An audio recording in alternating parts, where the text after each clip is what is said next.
Duna presenta Hablemos en Off con Nicolás Vergara, Consuelo Saavedra y Matías del Río. Auspicio de Banco BBVA, Movistar, ICERT Chile, Larraín Vial, Volvo, Inmobiliaria Socobesa, Consorcio, Hertz, Cámara Chilena de la Construcción, AFP Habitat y Clínica Alemana. Duna, sonidos de tu mundo.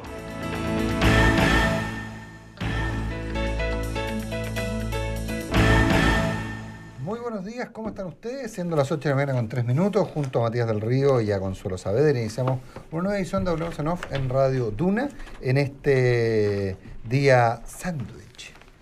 Puente, le dicen en español. Un día muy agradable, pues relajado. Consuelo, buenos días. Muy buenos días. Se ve un día más Yo estaba tranquilo, esperando ¿no? que se instalaran.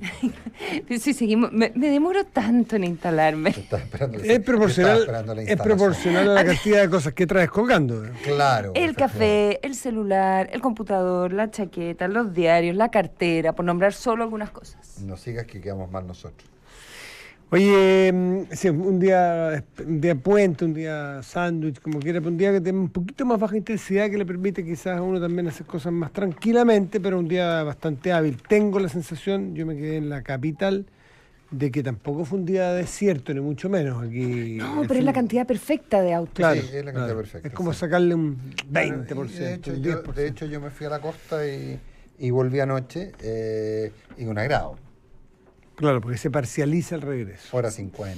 Sí, claro. Y ahora en la mañana, los que andan en la calle habrán notado que entre que menos autos por los colegios y Claro, eso. pero ninguna locura. ¿no? Pero claro, se corren los horarios, se distribuye mejor, no todo el mundo anda entre 7:30 y 8 apretado. Tema uno que Bravo. me interesa conversar porque creo que se mandó el fin de semana en los medios fue la denuncia, la investigación de Revista El Sábado de abusos contra un director de televisión de Canal 13. ¿Es un histórico de Canal 13? ¿O es un histórico de Canal 13? ¿O es? Porque están achicando el área dramática, Claro. básicamente. Sí. Pero ha estado en varios canales. O sea, soltero otra vez de él. Yo creo que estuvo en más de un canal, Yo creo que estuvo en más de un canal, tuvo una pasada. Ya. Fue actor primero. Bueno, él es hijo de Herval Rosano. Herval Rosano, no Rosales, eso. Él Es brasilero, idea. Brasilero, completamente. Herval Rosano era un director brasilero que entiendo era exitosísimo en Brasil como director de teleserie.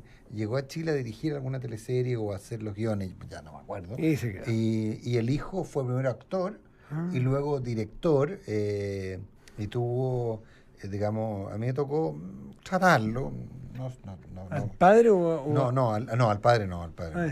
Al hijo. Él es hijo de una actriz que se llamaba algo así como Doris Guerrero, creo que era su madre, que era casada con Herval Rosano, que como te digo era como el papa de las teleseries, digamos. Estamos de los 80, el señor Rosano. Y 70 también. Y 70 también. Ahora, y esa es la trayectoria. Él fue el director de Machos. Ese fue su... Pero por eso es un director súper importante. O sea, ha tenido exitazos en el área dramática de Canal 13. Si uno se le ve en la casa nombrar así. O sea, cualquier persona que ha visto tele dice, no, es solo el director de Machos. No, porque dirigió Machos en algún momento, casi como dirigir La Madrastra. Machos marca una época en la televisión chilena. Claro. Una época en que los guiones tenían... Una tremenda teleserie y ahora está con Soltero otra vez. Los guiones tenían mucha importancia. Es muy cierto. Y ahí el trabajo de los guionistas era muy, muy relevante. Quizás hasta más que el de los propios directores, digamos. Había una mezcla entre el productor, el director, y recordemos que ahí también estuvo la Verónica Saquel entre medio. Ella era guionista. Ella era productora. Productor general. Lo que pasa es que el productor general, que era el que hacía entenderse al director con los guionistas, era una pega muy... No diré que es distinto a ser director del área. Que es director del área, productores, directores. Exacto. Bueno, pero ese no es el tema. No, claramente no. Matías. El tema son unas acusaciones, bueno, y de hecho se suman a las de Carlos Carmona hoy día, digamos, o sea, las que se conocen hoy día respecto... Y en este caso de Abreu, a mí, yo lo que le comentaba a la Consuelo antes, que me ha impresionado porque, claro, uno al no conocer ni el ambiente ni el personaje, uno tiene una equidistancia con todos, entonces puede mirarlo un poco más de afuera. Es distinto cuando te toca a alguien que tú le conoces, el ambiente de trabajo, donde tienes algún elemento de juicio para poder decir sí, a lo mejor no, imposible, sí de todas maneras, en fin. Sino que uno lo mira como lector neutral en la prensa y me llamó la atención, uno, que sean una revista seria, una revista que aquí hay una dirección de investigación, no es un tiro al aire, no es un disparo a la bandada, digamos, que dicen que hay dos rumores sueltos que parece que a lo mejor sería no sé quién. No, hay un trabajo de periodistas, todos muy reconocidos, yo los conozco a todos y me dan confianza a todos los periodistas que allí trabajan y firman. El que firmen, eran 3 me parece los firmantes del reportaje, habla de que un trabajo durante un tiempo de seguir el tema, de investigarlo, de redondearlo, de pulirlo. Eso es la impresión que da. Probablemente de convencer a las mujeres para que den su testimonio, porque es una mezcla entre... Yo sé lo que hablo, yo he pasado por... Me Too. Sí, claro que yo también Me Too, y yo creo que muchísimas mujeres. Y uno zafa y se la banca. ¿Cómo yo sé lo que hablo? Que también no, porque uno sabe cuando ha sido acosada. ¿Ya? O sea, yo he sido acosada también. Pero tú dices, ya zafé, no pasó nada grave. Tenía mis herramientas. Era otro contexto. En el caso de ella es una historia mucho más reciente, yo estoy hablando de cosas viejas. Y lo loco es que también ocurre que es como gente que tú respetas profesionalmente, con que quizás seguiste trabajando después. Entonces, llega un momento que dice, bueno, si ya pasó, sigo adelante. Y es como una normalización. Yo sé que es un cliché ahora hablar de esto, así como, no, es la normalización de la cultura del acoso y del machismo. Pero la verdad es que hasta hace 5 años atrás, quizás así de reciente, era normal que pasaran esas cosas. Y no estoy hablando de coqueteos, no estoy hablando como de un tema de que los hombres tienen que estar... O de un límite difuso entre el coqueteo y el acoso. Exacto. Agresión directamente. No, hay cosas hay casos donde en las acusaciones contra Abreu hay agresiones. Hay cosas graves ahí. Hay agresiones. Evidentemente ahí hay agresiones sexuales. Lo que te quiero decir que partiendo... Pero también como, no sé, tener relaciones sexuales con una mujer que está borracha, ponte tú. Que es algo que también se discute mucho en las universidades hoy en día, en las fiestas universitarias, si eso es violación o no es violación. En la discusión jurídica que tiene el caso de la manada en España en el centro, porque es la distinción que hace el Código Penal español sobre abuso y sobre...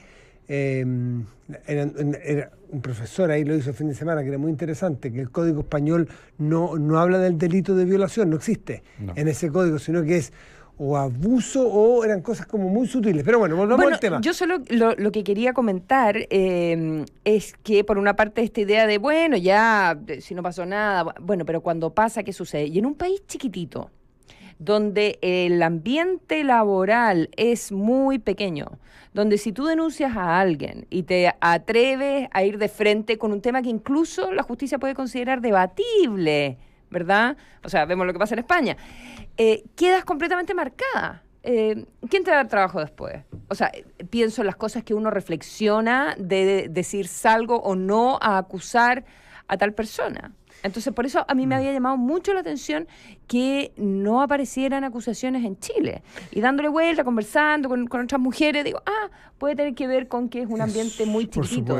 Entonces, no es llegar y denunciar algo así, que además tiene que ver con la cultura, que quizás muchas veces no te van a entender lo que tú estás planteando. La denuncia la hacen periodistas serios, un medio serio, creíble, no es a la bandana ni son NN, digamos. Se nota en el trabajo y en la entrega periodística que hay un trabajo pulido, trabajado con tiempo para presentarlo, donde hay 7 me parece, casos que denuncian, no es uno suelto. Cuando dice uno suelto, uno podría pensar que es la versión de uno contra el otro. Aquí hay 7 personas que no se conocen entre ellas y que hacen acusaciones que son complementarias entre sí. Eso es por un lado. Por otro, la respuesta que da él mismo en el mismo reportaje, que genera bastante dudas, a mi parecer, pero como lector, insisto, no conozco al personaje nada, como lector me parecen... A la Harvey Weinstein. Las respuestas son bastante como refalosas. Y después, otra cosa que se produce que me llama la atención es el gatillo fácil, pero eso tampoco es tan novedoso, eso sí que ya no es novedoso, el gatillo fácil de la condena de un montón de personas que no conocen el caso, sino que disparan y condenan a unos o a otros, o a las mujeres porque en su momento no acusaron, o al acusado porque es un depredador sexual, o a la actriz Paz Bascuñán porque le asignan un determinado papel que ella niega, después dice yo jamás llamé para tal cosa, pero da lo mismo. Lo interesante es que uno mira en los tuiteos o en los comentarios debajo de las publicaciones en los diarios, la cantidad de frases terminantes, de juicios lapidarios para un lado y para otro, de sentencias así en 2 líneas que hace la gente sobre un tema que es particularmente delicado. Aquí se destruyen vidas, ya sea el abusado o eventualmente un acusado que no lo sea. Aquí hay vidas que tienen un antes y después de manera dramática.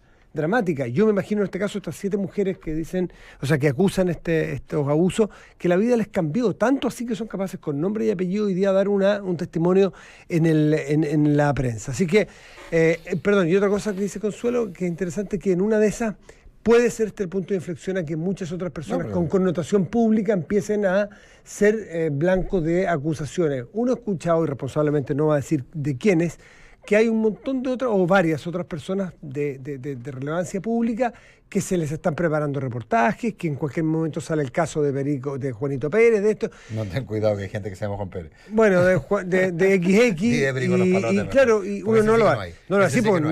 Y en una de esas va a empezar una temporada aquí donde la gente rompa el silencio y dice, ahora sí que hay agua en la piscina para tirarse. Yo no he acusado nunca, ahora voy a acusar. No, yo estoy absolutamente convencido de eso. De hecho... empresarial, político, académico... Son hechos que no están relacionados entre sí ni siquiera temporalmente. La publicación del reportaje en la revista El Sábado respecto de Herbal Abreu y el sumario en la Facultad de Derecho de la Universidad de Chile en contra del expresidente del Tribunal Constitucional, Carlos Carmona, que va en la misma dirección. Ahora, aquí hay una diferencia. En el caso de Carmona hay un sumario que consideró que no era responsable de las cosas de las que se le estaba acusando. Ahora, hay una recomendación o sea, no hay una negación de los hechos, pero no se considera que sean constitutivos de acoso. Hay una decisión, hay una recomendación de quienes llevaron el sumario de una simple amonestación que se convierte en la segunda sanción más grave que se puede aplicar. Lo que pasa es que el decano Harasich subió. El fiscal que lleva el caso de Carmona, que la denuncia de una alumna que fue como su ayudante. Exacto. Estuvo trabajando con él como por afuera, en paralelo, para los temas de aborto en 3 causales, ¿ya? Y bueno, y finalmente ocurre una situación donde ella se queda dormida en el sofá de la oficina del profesor y se despierta, y lo que se describe en el sumario es que él estaba acariciando el pelo, y esto lo junta con una serie de WhatsApp como de un tono que no correspondería, y eso es lo que ella presenta como denuncia. Recordemos que la Chile instaló además una dirección de igualdad de género, ¿ya? Entonces ha estado encima de estos temas porque se han presentado varias denuncias internas graves en el Departamento de Historia. Hubo denuncias súper graves en la Universidad de Chile hace poco. Y al final el fiscal que lleva el tema de Carmona recomienda solo una amonestación, pero Davor Harasich sube y recomienda 3 meses, que es la segunda sanción más grave. La Escuela de la Chile de Pío IX está tomada, además por gente que pide la expulsión del profesor Carmona. Recordemos, el fiscal recomienda una amonestación. El decano la sube a la segunda sanción más grave después de la expulsión, que es la suspensión por 3 meses. Probablemente, me imagino yo, estoy hablando de metida, pero me imagino que olfateando el decano, o sea, que el ambiente entre los estudiantes, por supuesto, se iba a enardecer si es que no había una sanción más fuerte. Hoy día la Escuela de Derecho de la Universidad de Chile está tomada, y por un tema básico, que era un tema que básicamente tiene la misma relación.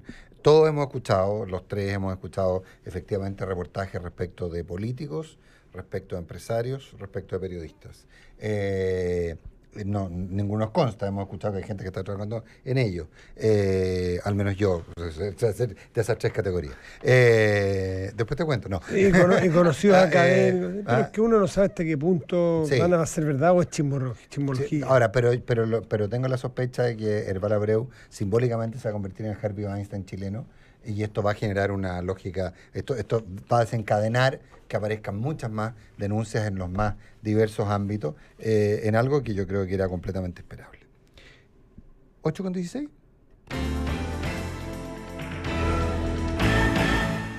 Consuelo Saavedra, ¿hace usted los honores? Bueno, Nicolás Izaguirre, bienvenido. Hola Consuelo, hola Matías. Hola Ciudadano Izaguirre, buenos días. Gusto de tenerlo este lunes 30 de abril. Tocayo, entonces a esta altura ya nos ponemos así, ya tocayo. Horizontal, completamente horizontal. Bueno, conversemos de esto. Tiene que ver fundamentalmente la visita aquí de Nicolás Izaguirre, exministro de Hacienda, entre otros cargos públicos, a lo que sucedió el viernes, donde sale el actual ministro de Hacienda, Felipe Larraín, a decir que había por por lo menos 5.500 millones de gastos comprometidos por los próximos 4 años en nuestro país, más de 5.500 millones de dólares de gastos comprometidos y no financiados para el periodo 2018-2021, y todo esto un poco en preparación a la estrategia fiscal que se tiene que entregar a 90 días de asumido el gobierno por la ley de responsabilidad fiscal. Y de hecho, Rodrigo Cerda, el director del presupuesto, planteó que para este año había más de 1.500 millones de dólares comprometidos que no tenían financiamiento. Faltan, a ver Nicolás qué sucede. ¿Qué dijo el otro? Sí, ¿se siente acusado o se siente que esto es una plena interpretación, que esto hay que ser experto y esto es natural? Nicolás Izaguirre, ¿cómo lo explica esto? Yo diría que lo que califica mi estado de ánimo es sorprendido, porque creo que hay una distinción conceptual que es fundamental hacer. Cualquiera que haya estado en Hacienda lo sabe.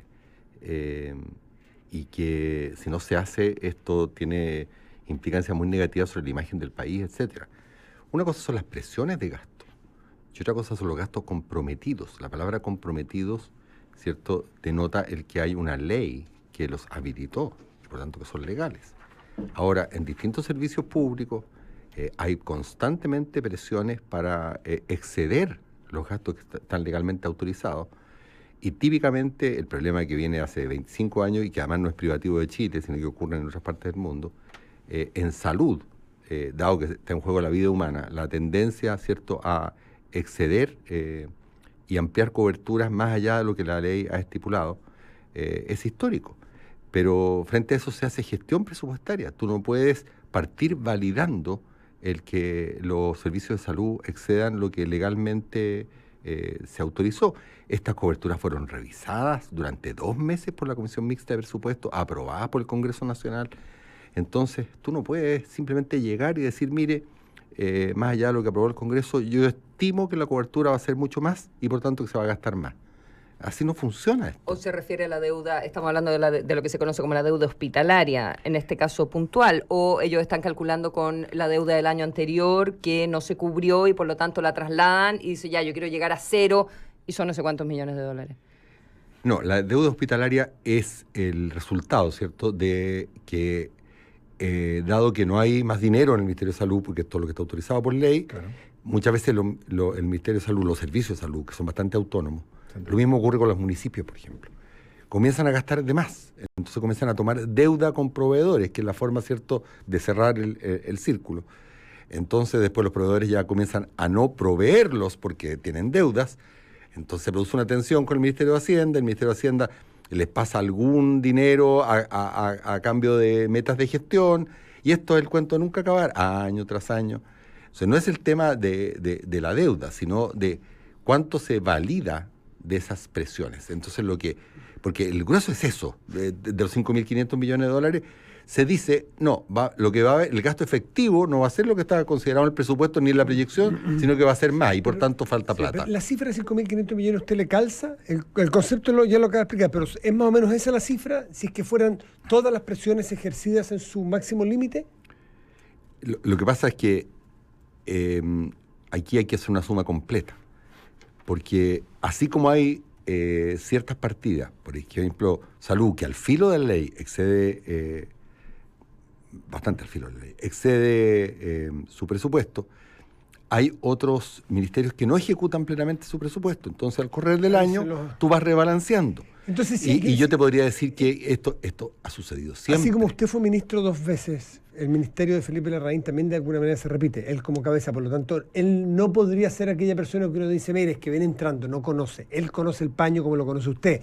Por lo tanto, me gustaría que le diera alguna vuelta y dijera, si él sabe, y él hace una interpretación como, según acaba de decir usted, ¿le parece que aquí hay una intención política torcida de tratar de decir de la responsabilidad de sus predecesores o de bajar el piso para poder decir nosotros mejoramos todo este espacio, es decir, bajar el punto de comparación?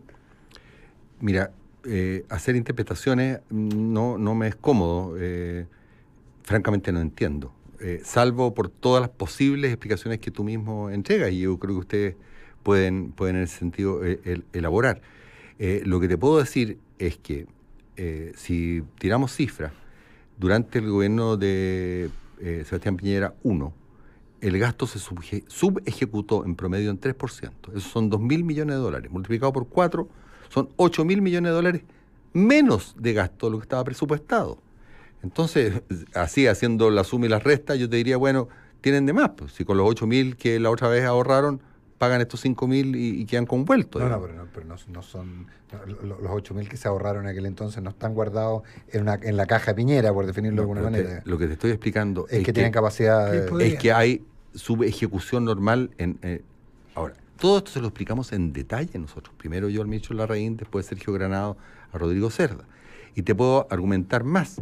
Por ejemplo, en las provisiones que hay para la gratuidad, tanto escolar como universitaria.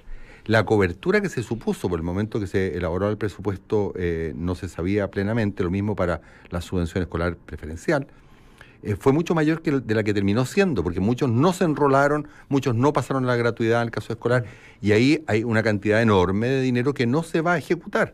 Por tanto, podrían sobre ejecutar un poco en salud sin que el gasto, ¿cierto?, saliera de madre. Ahora, yo creo que es una muy mala señal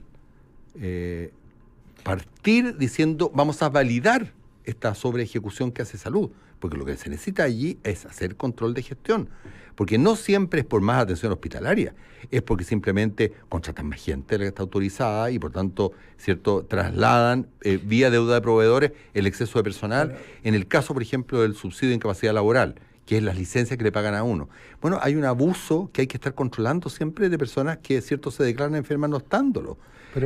Y por tanto, es deber de la gestión fiscal el estar, tal como lo hace el gerente de finanzas, me imagino, de esta radio, tal como lo hace cualquier empresa, controlando, ¿cierto?, el que efectivamente los gastos estén dentro de lo presupuestado. Pero más que validando, perdona Nico, más que validando, si es que es un punto político el que está haciendo, y además preparando lo que debiera ser la política de austeridad, en fin, para decir que quizás no se va a poder hacer todo lo que se había comprometido a hacer, porque el gobierno anterior gastó mucho más.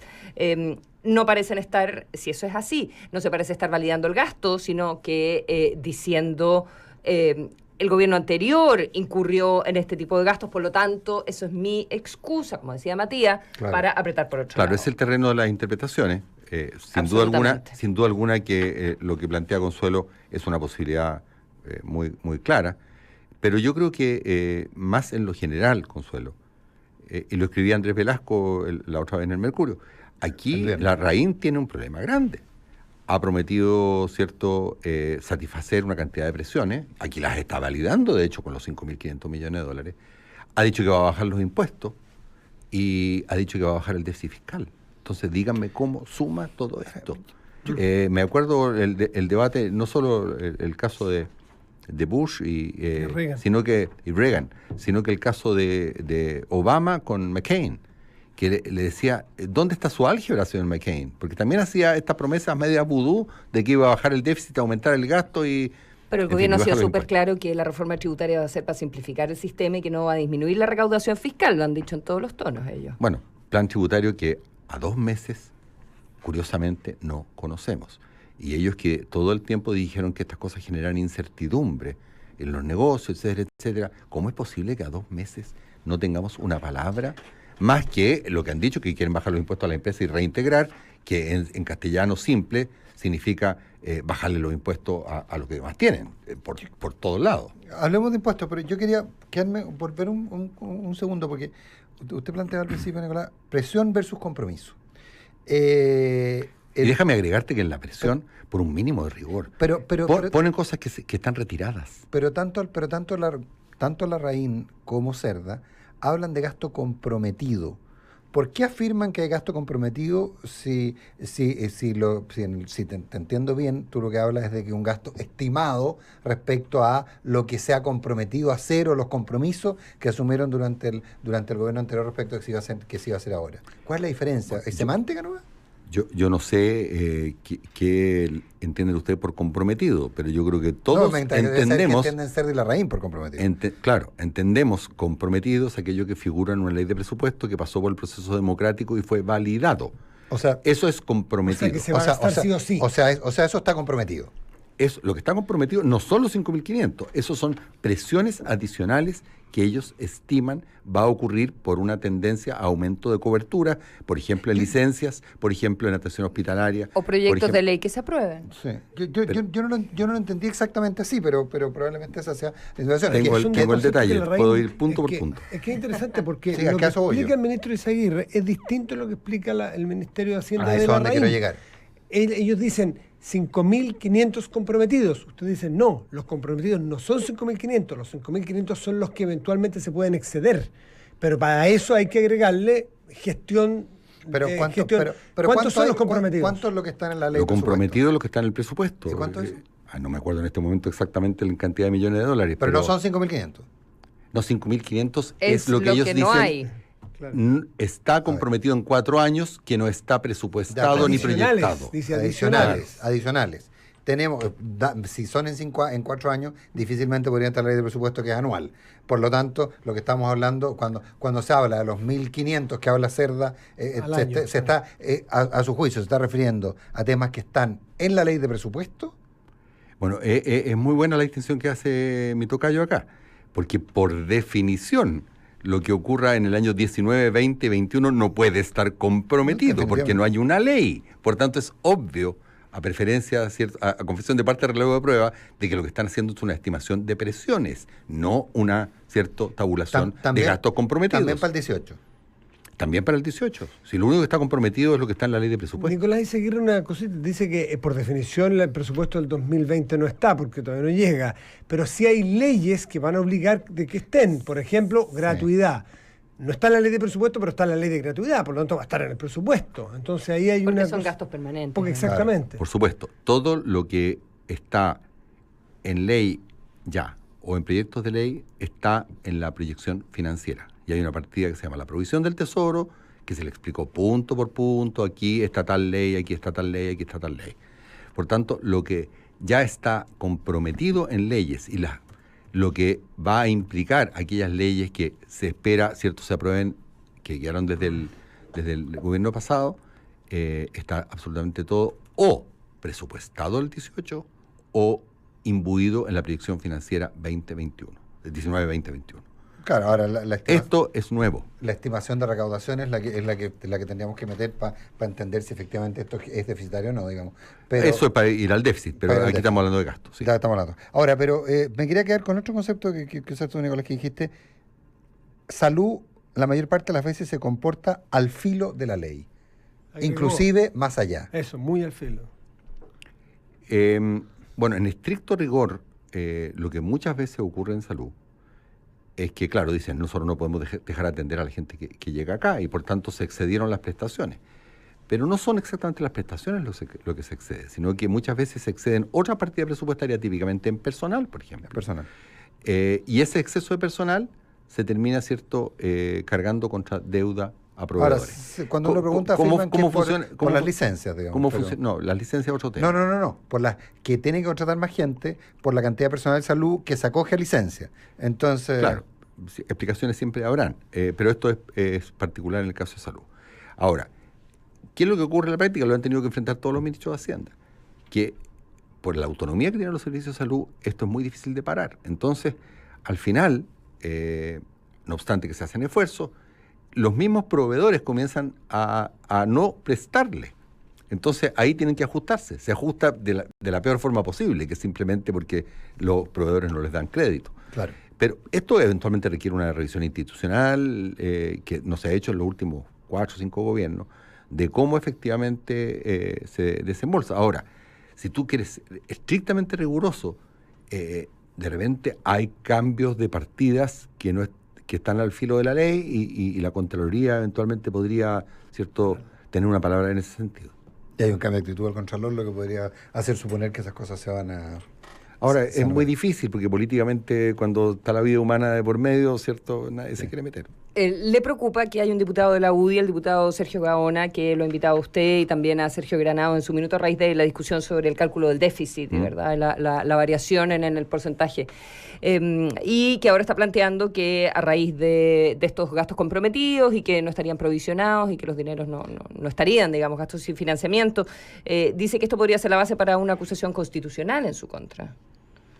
Yo no sé de qué acusación constitucional, pero en fin, yo dispuesto a enfrentar todo lo que haya que enfrentar, pero la ley es la ley. Y aquí lo que estamos diciendo es una estimación que hace presupuesto de presiones de aumento de cobertura. Yo no puedo ser responsable de la estimación. Así? ¿Por qué no le llaman así como le está llamando usted si usted dice que eso es lo técnico, es lo riguroso, es lo que se hace? Porque es mucho más fácil, ¿cierto?, plantear esto que tiene titulares de prensa y después puede ser que o encuentran que no tienen fuerza suficiente para contener el gasto y por tanto dicen que lo dijeron, o si lo contienen van a decir, mire la obra maravillosa que hicimos nosotros porque nos habían dejado 5.000 millones de dólares no financiados y los terminamos financiando por una buena gestión. Pero es muy frívolo todo lo que usted explica, si es que sí, es así. No es grato, pues no es grato. Pues, lo mismo que pasó con el famoso tema del déficit, que un ministro salió a decir que debíamos 1.000 millones de dólares más, cuestión que francamente no entender el concepto. ¿Se usa llamarse entre ministro y exministro, que usted llame a Felipe Larraín, con quien lo conoce, ha tenido que trabajar junto, decirle de qué estamos hablando? Bueno, esto acaba de suceder. Yo tengo muy buenas relaciones con Felipe, tengo amistad con él incluso. Pero esta vez me dejó un poquitito, digamos... ¿No lo ha llamado? No lo he llamado todavía. Primero vine a conversar con ustedes, me ha estado llamando a la prensa y con ustedes son los primeros que estoy hablando. Ayer hablé a la salida de la actividad de la presidenta, no fue muy reportado por la prensa. En cambio, lo que dice Felipe Larraín es reportado en primera plana, pero eso ya sabemos. ¿Pero va a llamar a Felipe Larraín, Nicolás Aguirre? No lo sé, yo creo que lo apropiado, lo republicano, es que el Congreso, la misma Comisión Mixta de Presupuesto, o la Comisión de Hacienda del Senado, cite al ministro y si me cita a mí, yo voy encantado junto con el exdirector de presupuesto y comparamos línea por línea, qué fue lo que aprobó la Comisión Mixta y si estos son conjeturas o son gastos, como ellos dicen, comprometidos. Yo encantado, veámonos en sede parlamentaria y ahí discutimos rigurosamente. ¿Qué pasa con los intereses, entre paréntesis? Porque los intereses son gastos comprometidos, ¿no? Sí, por supuesto, los intereses de la deuda, sí, claro. Y eso están considerados, están presupuestados, digamos, no son más o menos los que se suponía.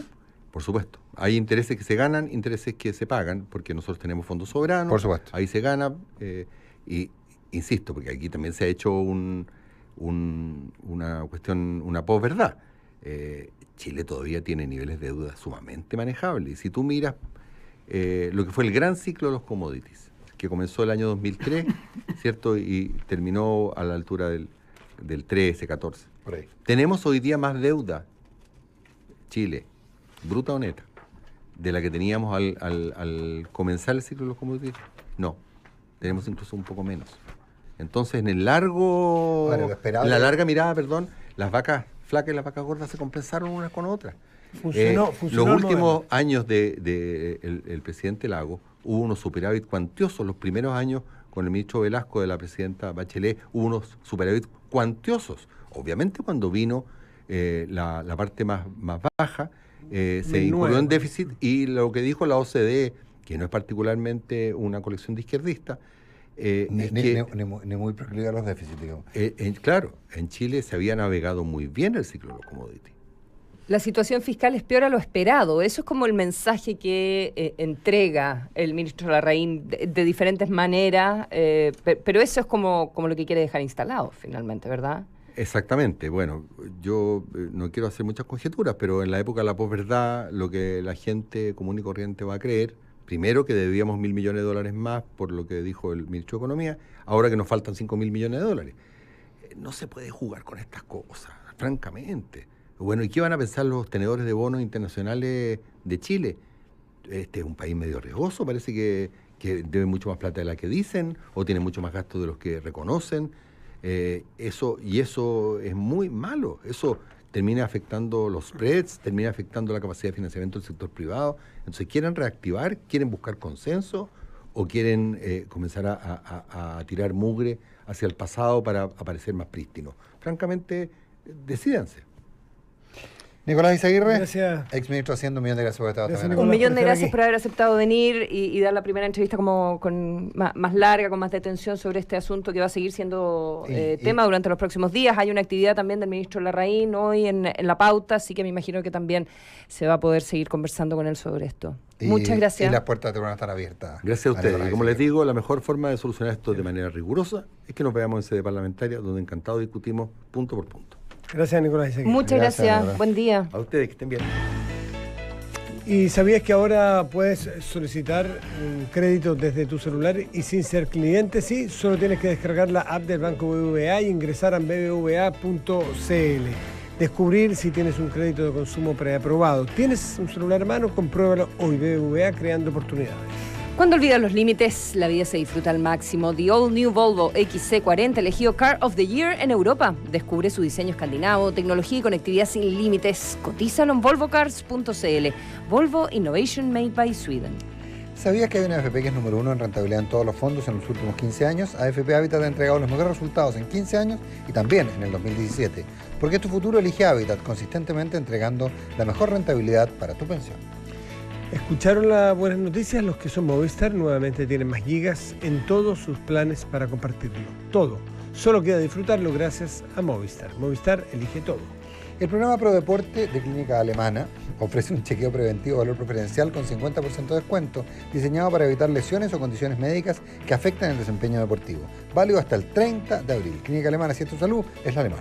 En la dehesa existe un antes y un después con casa híbrida de Vista Los Bravos, un proyecto único con casas de 233 a 315 metros cuadrados en amplios terrenos de hasta 1.110 metros cuadrados. Descubre los nuevos pilotos de casa híbrida donde los espacios dejaron de ser lo que son. Socobesa, todo es diseño.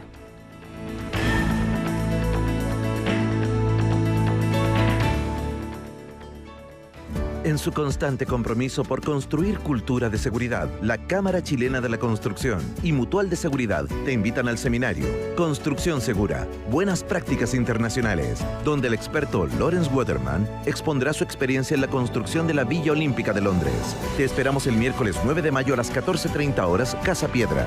Inscripciones sin costo en semanadelaconstrucción.cl. Cupos limitados. Cámara Chilena de la Construcción. Obra de constructores. Obra de todos.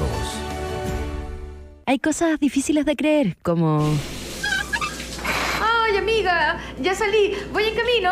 Pero hay otras que sí puedes creer, como el crédito de consumo preaprobado que puedes pedir en BBVA sin ser cliente. Créelo, bajando la app BBVA Chile o ingresando a bbva.cl puedes descubrir si tienes un crédito preaprobado y solicitarlo en cualquier sucursal, solo con tu huella digital. BBVA, creando oportunidades. Otorgamiento de crédito sujeto a aprobación del riesgo comercial del cliente. Infórmese sobre la garantía estatal de los depósitos en su banco en swif.cl. Hoy, tu banco está en una pantalla, tus amigos en grupos de WhatsApp, tus series favoritas en Internet, tu currículum en LinkedIn y tu empresa está así de actualizada. Bienvenido a eCert Chile, pioneros en soluciones innovadoras, factura electrónica, contratos laborales electrónicos, firma para impuestos internos. Es más fácil de lo que crees. Optimizas tiempo y ahorras costos con el respaldo de la Cámara de Comercio de Santiago. Visítanos en ecertchile.cl o llámanos al 2360-7175. eCert Chile, cero papel, cero problemas. En 700 metros, gira a la derecha o a la izquierda o continúa recto. Ahora puedes hacer lo que quieras, porque los límites ya no existen. Designed to be limitless. The All New Volvo XC40. Descubre un SUV diseñado para entregarte infinitas posibilidades. Conoce su tecnología sin límites y sus funciones de almacenamiento inteligente. Cotízalo en volvocars.cl. Volvo, Innovation Made by Sweden. Tal vez sea su prestigio y trayectoria de más de 100 años, o la asesoría que me dan para ayudarme a cuidar los ahorros de toda mi vida. En Consorcio se mueven para darme muchas razones para confiar. Por eso, con una renta vitalicia Consorcio, puedo asegurar una renta fija en UF para toda mi vida y disfrutar la mejor etapa de mi vida. Conoce más en www.razonesparaconfiar.cl. En Consorcio, nos movemos para hacer tu vida más simple y entregarte la asesoría y servicio que necesitas en cada etapa de tu vida. Seguros, previsión, ahorro. Consorcio, tu vida es lo que nos mueve.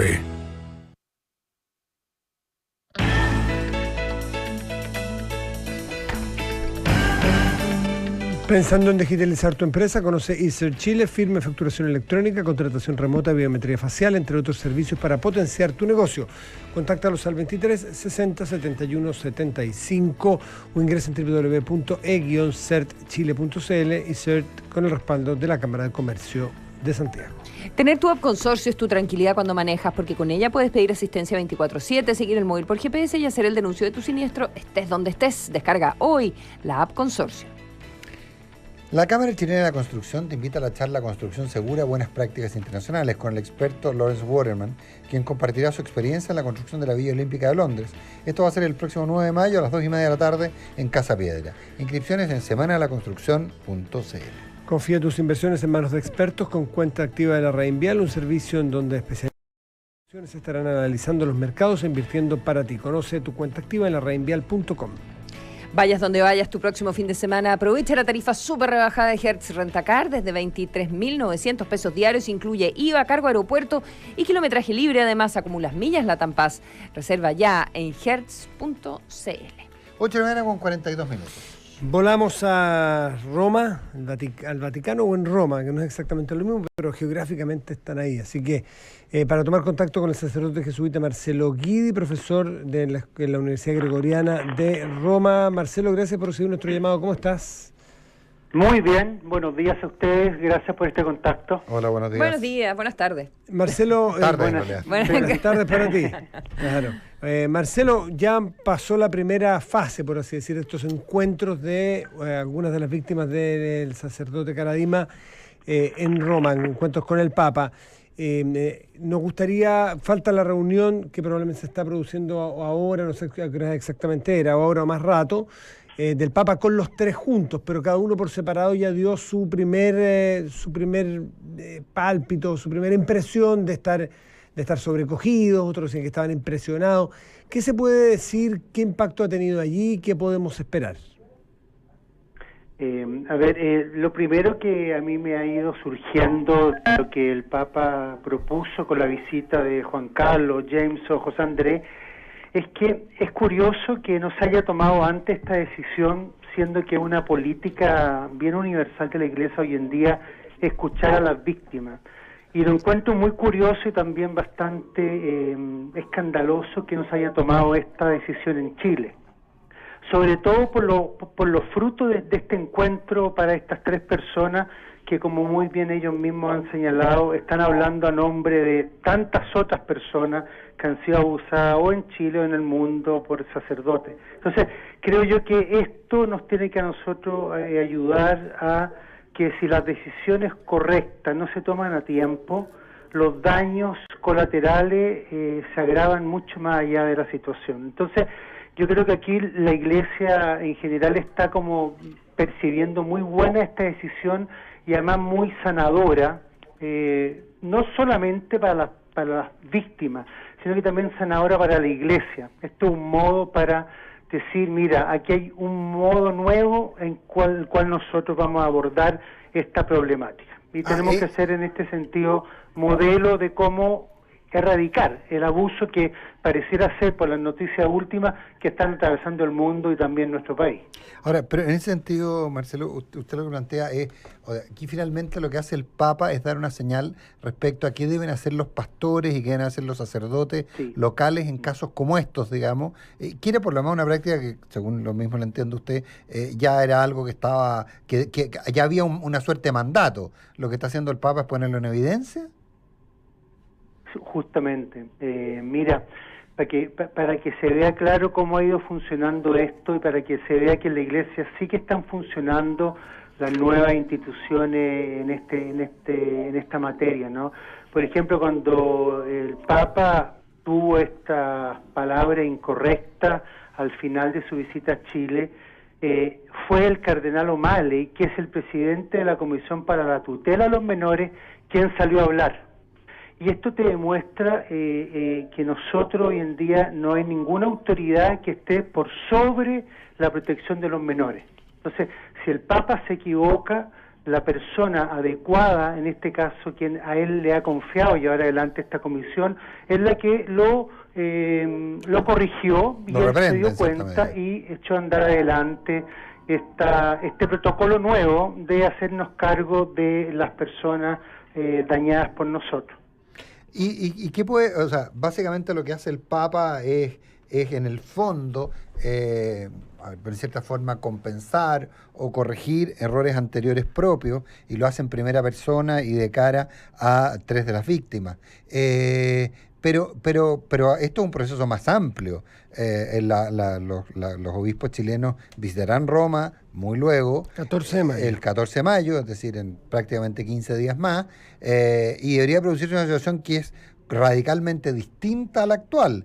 No es un papa que vaya a acoger a alguien, sino que es un papa que va a reprender, actuar. ¿Qué va a ocurrir dado lo que uno podría interpretar? Esto es completamente impresión mía, Marcelo, dado que se ha constatado un fracaso de la Iglesia chilena en manejar estos temas. Por lo mismo yo creo que sí, por un lado el Papa está tratando de corregir el error personal, pero además está tratando de corregir los errores de otros, y en este caso en general del obispado nuestro en Chile. Yo creo que esto también es una muestra de que el superior, en cierto caso, también es responsable de los actos de los subordinados. Y esto también tiene que ver mucho tuvimos con un corte ahí en el audio con Marcelo Guisa, sacerdote jesuita, profesor en la Universidad Gregoriana. No, Marcelo, ¿estás ahí? ¿No está? Sí, te estoy escuchando, Consuelo. Nosotros no lo escuchamos acá adentro. Nosotros tenemos un problema de retorno aquí interno.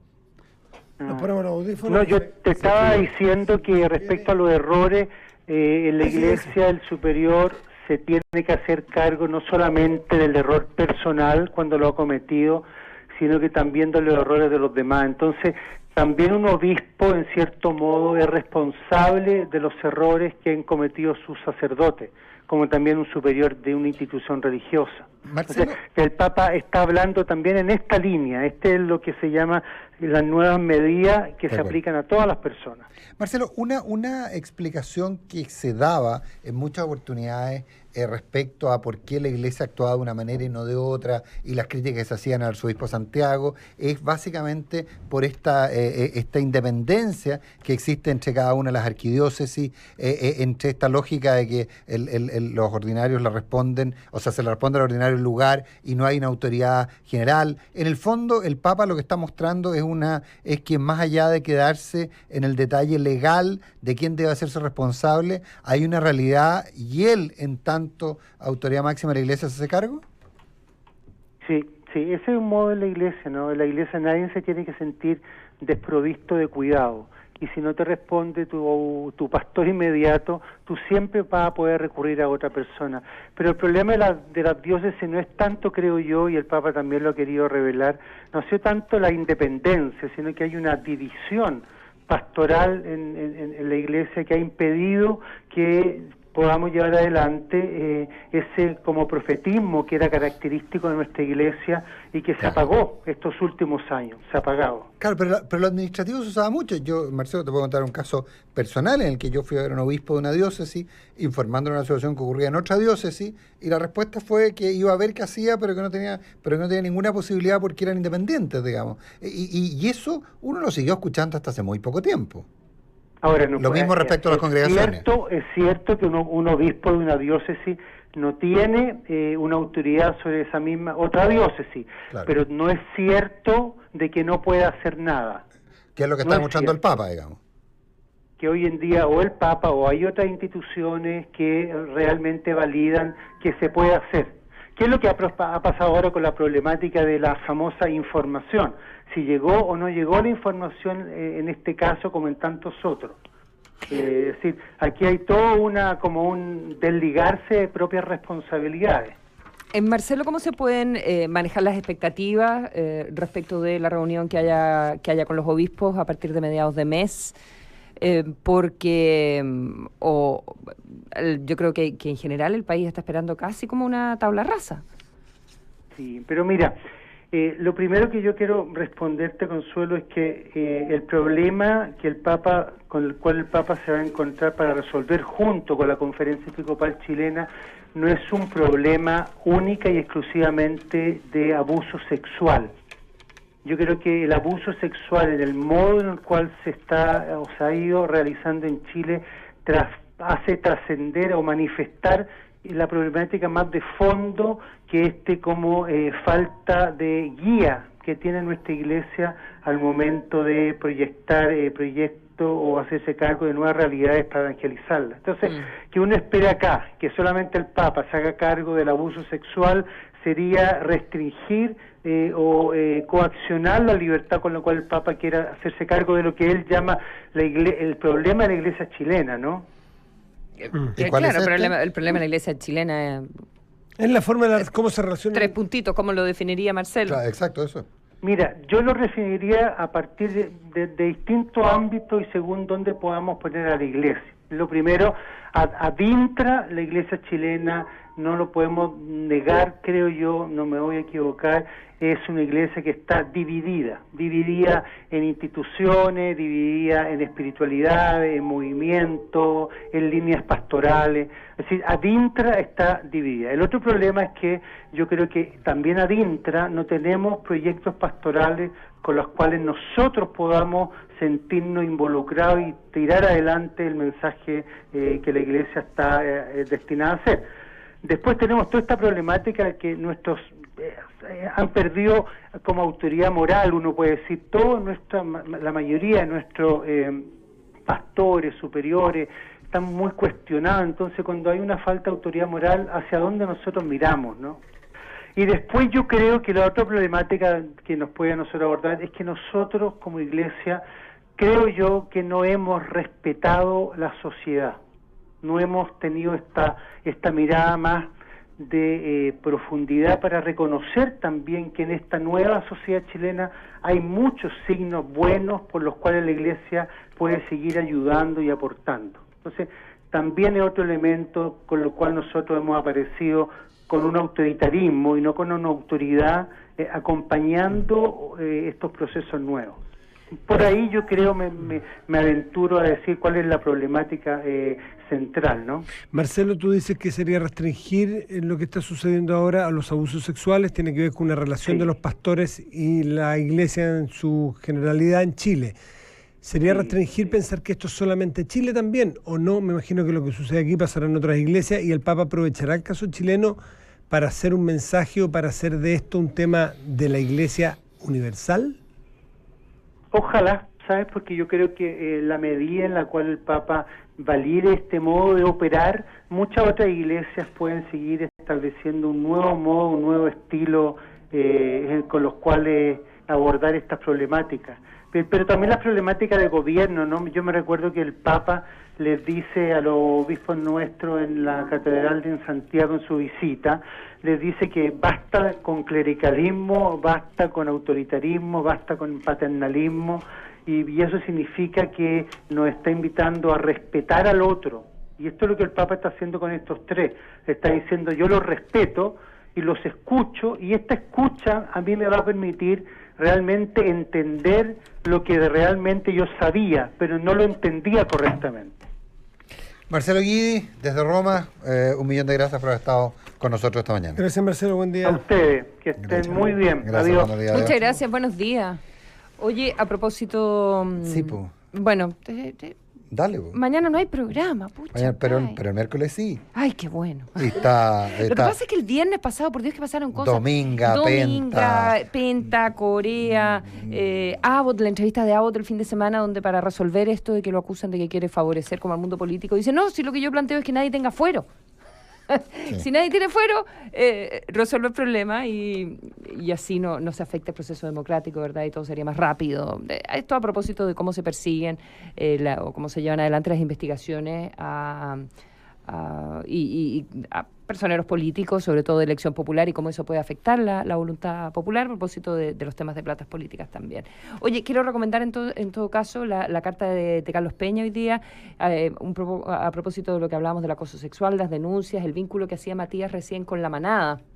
El caso español. Sí, y Carlos Peña hace un reciclaje de un texto muy bonito que hizo el otro día en una presentación de un libro de Comunidad Mujer, de Las Niñas Pueden, el jueves de la semana pasada, si no me equivoco, estaba la presidenta Bachelet también, y él hace una reflexión de la situación de la mujer a propósito de Nora, de Casa de Muñecas de Ibsen, y también de Marilyn Monroe, en la entrevista que le da famosa a Truman Capote en un minuto. Un texto bien interesante de cuando las mujeres son dueñas de su destino o no, a propósito de todo esto del acoso.